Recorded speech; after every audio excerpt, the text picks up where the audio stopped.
Hola runners, sean todos muy bienvenidos a una revisión de Conarunning caminando hacia tu aprobación del 2025. El día de hoy vamos a revisar lupus eritematoso sistémico, empezando por ver cómo se presenta en la CONAREM a lo largo de los años. Fíjense que el lupus era uno de los temas favoritos de la CONAREM en los inicios de este examen, allá por el 2005 hasta el 2013. Vemos que se preguntaba 1 a 2 preguntas por año del lupus eritematoso sistémico hasta el 2013 y luego este favoritismo, vamos a decir así, que decayó. Tuvimos una pregunta en el 2019, se preguntó también en el 2021 y en el 2024. Entonces, si bien no es uno de los temas favoritos de la CONAREM, es importantísimo que podamos entender los puntos clave del lupus eritematoso, porque lo que se pregunta son temas grandes, son temas básicos que un médico general tiene que saber. No suelen complicar demasiado con lupus eritematoso, entonces es un punto que no podemos perder si es que aparece. Empezando por ahí, vamos a hablar de un caso clínico que apareció en el 2007. Bien, esta pregunta es un poquito antigua, sí, pero es demasiado rica en información, entonces por eso quería traerles para que podamos analizar juntos. Tenemos muchos datos acá sobre el lupus eritematoso que nos van a ayudar bastante a poder consolidar nuestro conocimiento sobre el tema. Entonces pausen por favor el video unos minutitos, lean el caso clínico, vamos a adentrarnos todos en el caso para no perder mucho tiempo acá leyendo y luego regresen a darle play. Bien, veamos qué podemos construir ahora que ya todos estamos ahí en conocimiento del caso de esta paciente. Es una paciente joven de 22 años de edad. Veamos qué síndromes podemos construir a partir de los datos que nos dio este caso clínico.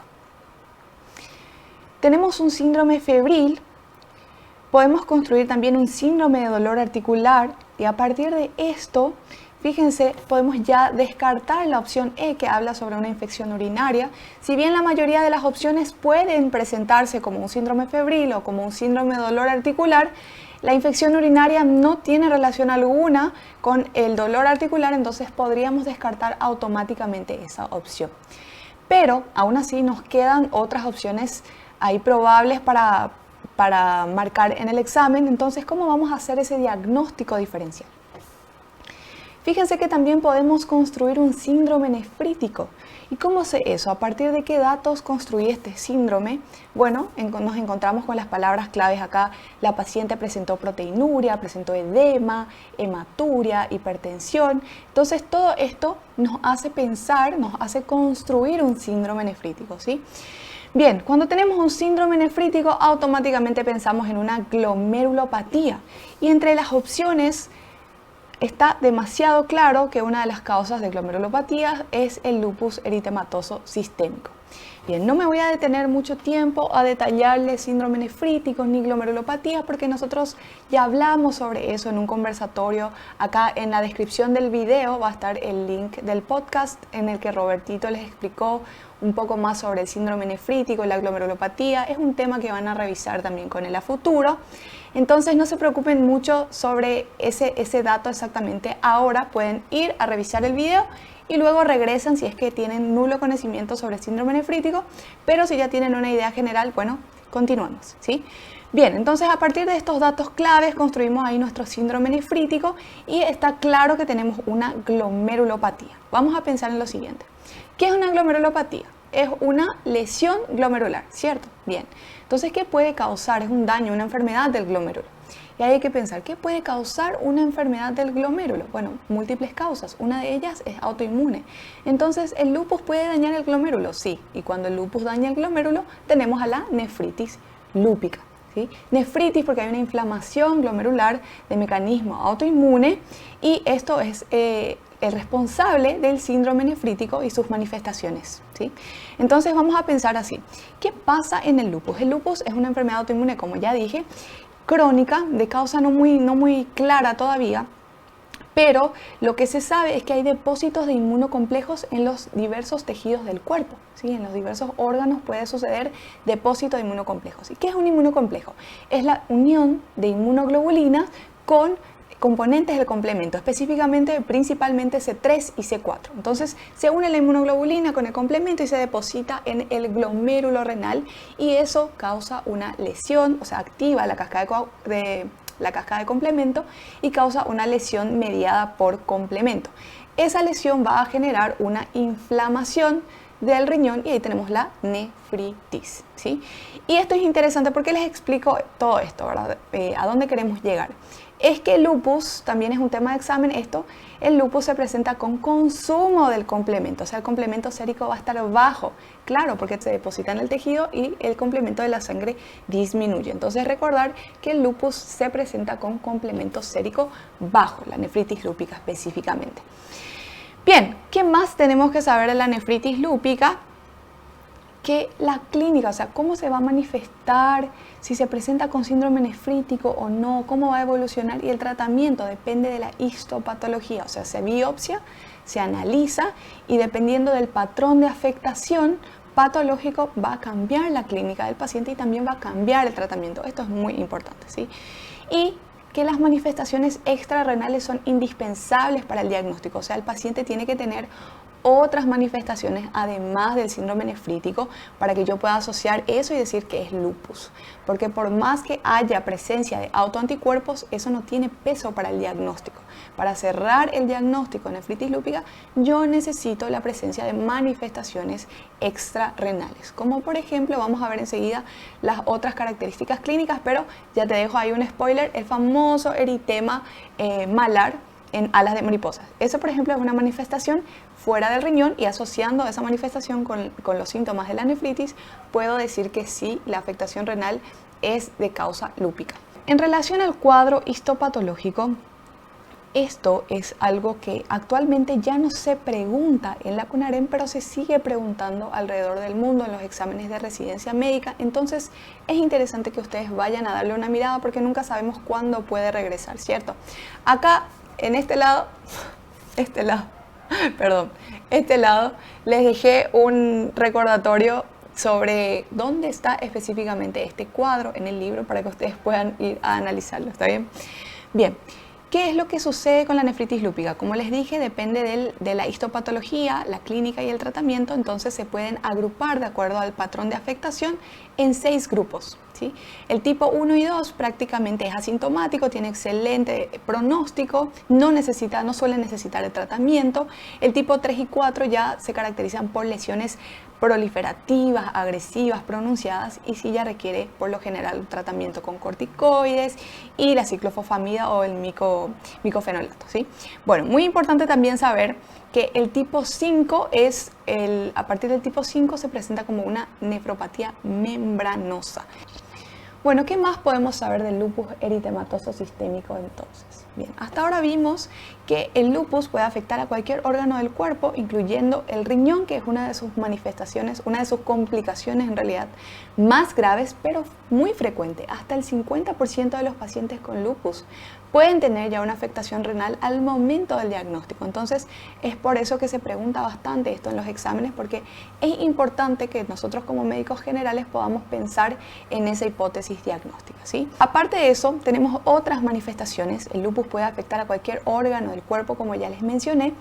Tenemos manifestaciones generales inespecíficas. Por ejemplo, el paciente se presenta con fatiga, malestar, puede haber fiebre, pérdida de peso, caída de cabello. Esto es inespecífico. No te habla de un lupus exactamente. Cuando vos ves un paciente con fiebre, no vas a decir, no, esto sí o sí es lupus, ya está, cerré el diagnóstico. No funciona así. Son síntomas generales que se pueden presentar en múltiples enfermedades. Pero luego nos apoyamos de los síntomas más característicos. El lupus tiene algunas predilecciones, vamos a decirlo así, ¿sí? Entonces es importante que nosotros sepamos que los síntomas característicos, por ejemplo, son la artritis, la artralgia, el dolor articular, que se presenta con una prevalencia bastante alta. De hecho, es interesante que ustedes sepan también que la CONAREM suele preguntar con qué frecuencia se presenta, o sea, la prevalencia de los síntomas del lupus eritematoso sistémico. También hay un cuadro sobre eso en el libro de nuestra bibliografía. Les recomiendo que vayan a revisarlo. Bueno, Entonces, ¿cómo es esta artritis? ¿Cómo es este dolor articular? ¿Sí? Es una artritis intermitente y se caracteriza por edema de los tejidos blandos. Hay dolor también a la hipersensibilidad, mejor dicho, de las articulaciones. Entonces, esto es bastante característico. Algo interesante que todavía no se preguntó en la CONAREM, pero es importante saber y quién sabe pueda caer, que la artralgia o la artritis del lupus eritematoso sistémico se diferencia de la artritis reumatoide porque no hay erosión ósea ni deformidades, ¿sí? Esto es importante, ¿por qué? Porque al lupus también le gustan las mismas articulaciones que le gusta la artritis reumatoide. Por ejemplo, las articulaciones de la mano, las articulaciones de interfalángicas proximales, respetando las distales, del carpo, de la muñeca, suelen tener la misma predilección articular, vamos a decirlo así, pero la diferencia es que no hay erosiones óseas ni deformidades en el lupus eritematoso sistémico. Hay un tipo raro de presentación que es la artropatía de Jacob, que se puede presentar en el lupus una deformidad de la articulación, pero no es consecuencia de la erosión ósea, sino de una alteración del ligamento. ¿Cómo se diferencia clínicamente a este tipo de artropatía del lupus? O sea, una artritis con deformidad en un paciente con lupus y en un paciente con artritis reumatoide, es que la deformidad de la artritis reumatoide es irreversible. ¿Qué quiere decir eso? Que yo pongo la mano del paciente sobre una mesa y va a continuar con su deformidad, con la desviación cubital de los dedos, etc.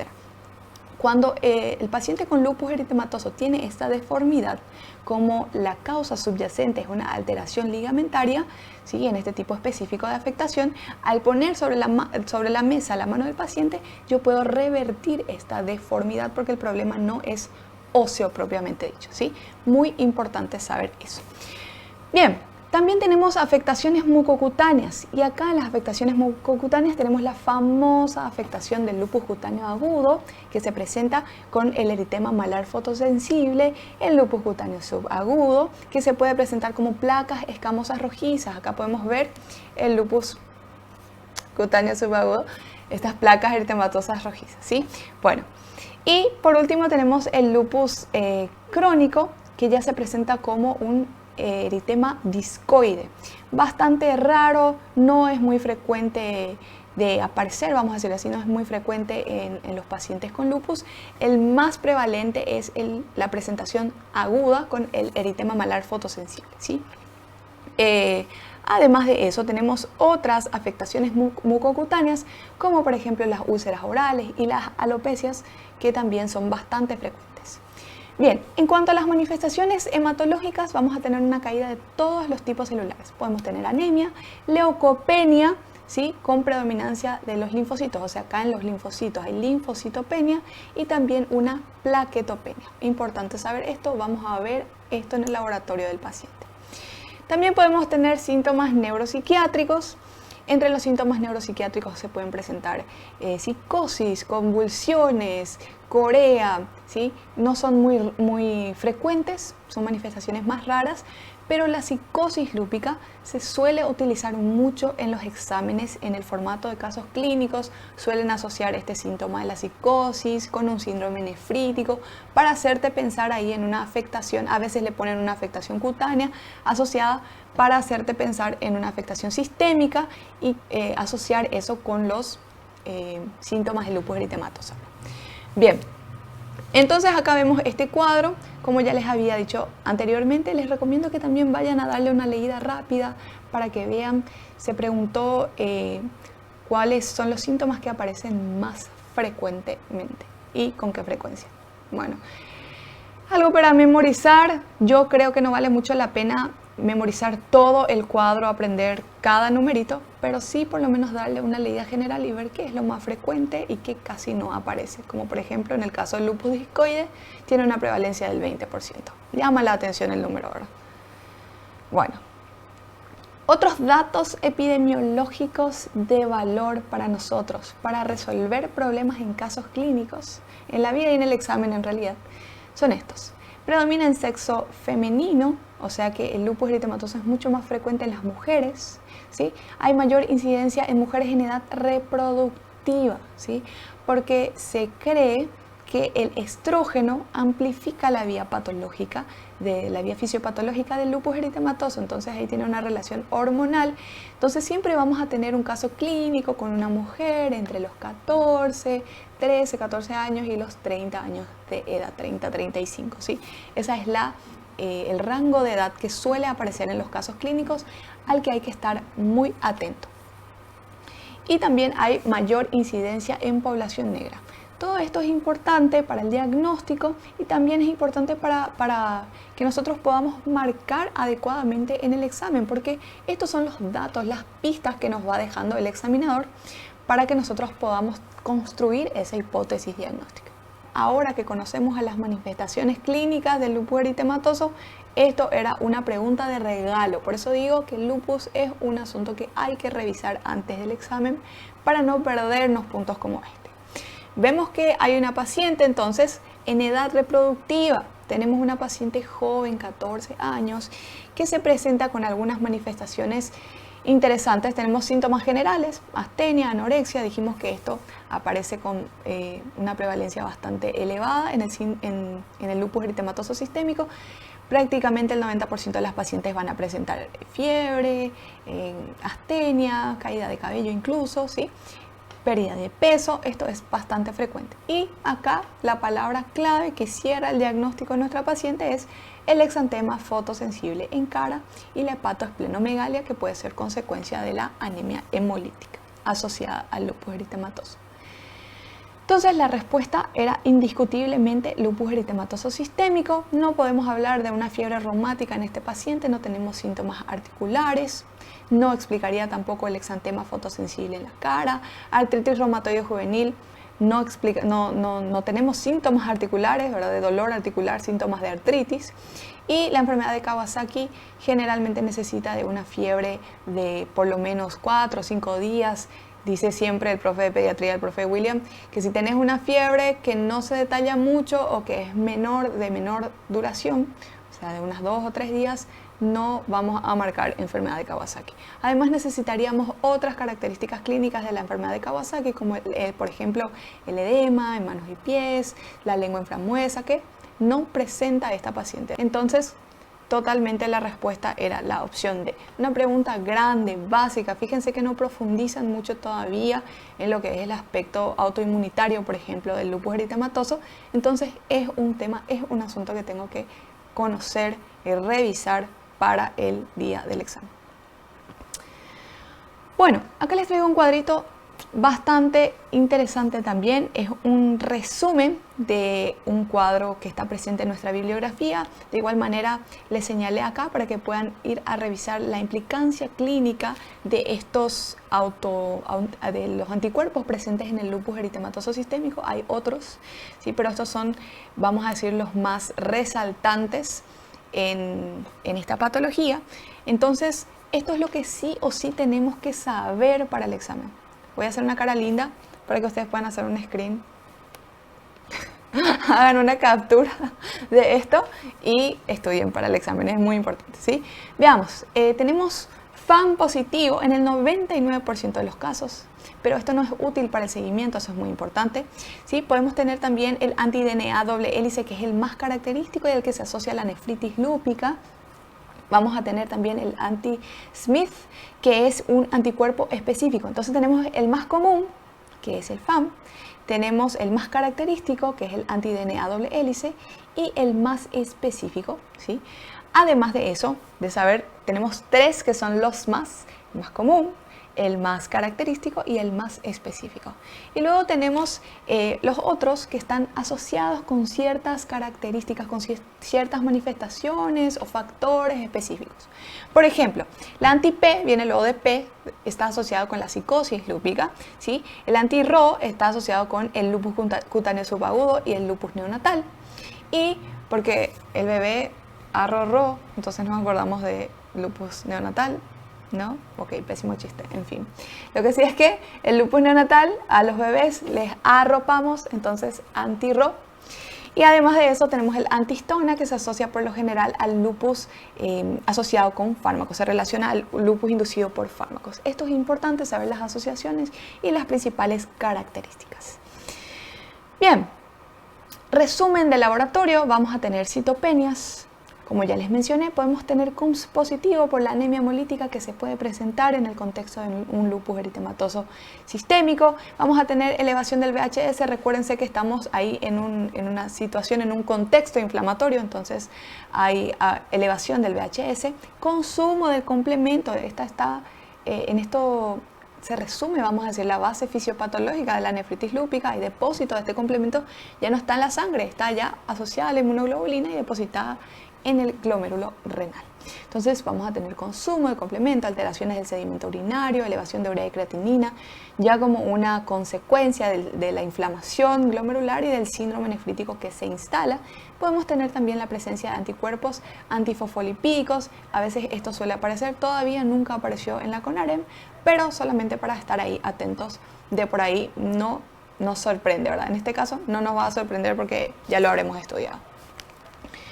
Tratamiento. El tratamiento depende muchísimo según la extensión de la enfermedad, es un poco individualizado, no existe una receta de la torta, vamos a decir así, que se aplica a todos los pacientes, ¿verdad? No es así. Esto es individualizado, se estudia a cada paciente, pero el protagonista del tratamiento en el lupus eritematoso sistémico, la protagonista en este caso es la hidroxicloroquina. Prácticamente todos los pacientes la reciben, ¿sí? Y las manifestaciones que no ponen en peligro de vida, o sea, que no ponen en peligro la vida, suelen responder bastante bien a la hidroxicloroquina, como por ejemplo una leve afectación cutánea o simplemente la afectación articular responde bien a este antipalúdico, y también los glucocorticoides responden a los glucocorticoides. Muchas veces las manifestaciones más graves, como la nefritis lúpica, por ejemplo, o una afectación neurológica, requiere de dosis elevadas de corticoides, no responde a dosis bajas. Entonces se hace también corticoides en dosis elevadas y asociado a algún inmunosupresor. Bien, entonces esta fue la revisión del lupus eritematoso sistémico. Viajamos ahí por los principales puntos claves. Esto es lo que hay que saber sí o sí para la CONAREM. No podemos irnos desprevenidos con lupus eritematoso sistémico, es un punto ahí ganado para todos los runners. Nos vemos en la siguiente revisión. Chao, chao.